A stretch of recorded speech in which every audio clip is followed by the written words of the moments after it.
Hi, we're here with Carl Tannenbaum, Chief Economist of Northern Trust. Carl, great to see you. Good to be with you. So the United States has been getting more aggressive with China. What's been going on? Well, for a very long time, ever since China was granted entry into the World Trade Organization, its share of world manufacturing has grown remarkably, which means that the United States' share has shrunken, and so has our manufacturing employment. The Chinese have periodically offered additional openings to their markets, but those don't seem to be forthcoming. And in addition, they seem to be taking steps to protect their local industries, which makes it harder for foreign competitors to get a foothold. Much of what you describe is not new. Why the urgency now? Several factors have worked together to raise the temperature around our trade relationships with China.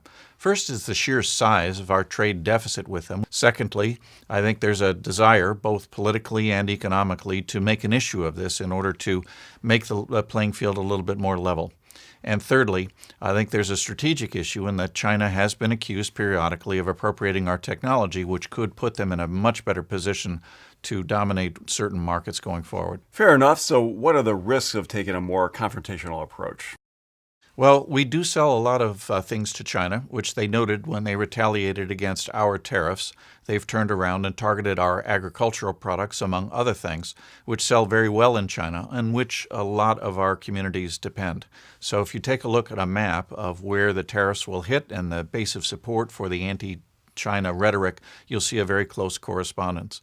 I also would note that we are engaged with China on some strategic things and limiting the aggression of North Korea in particular. And finally, they do own more than $1 trillion of U.S. Treasury securities, which we very much appreciate given the growing size of our national debt. So how do you see this playing out?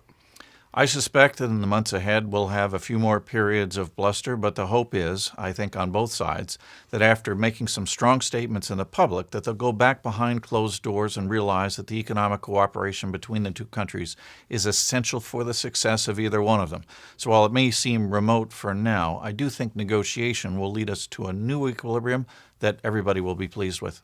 All right. Carl, thank you for your time. My pleasure.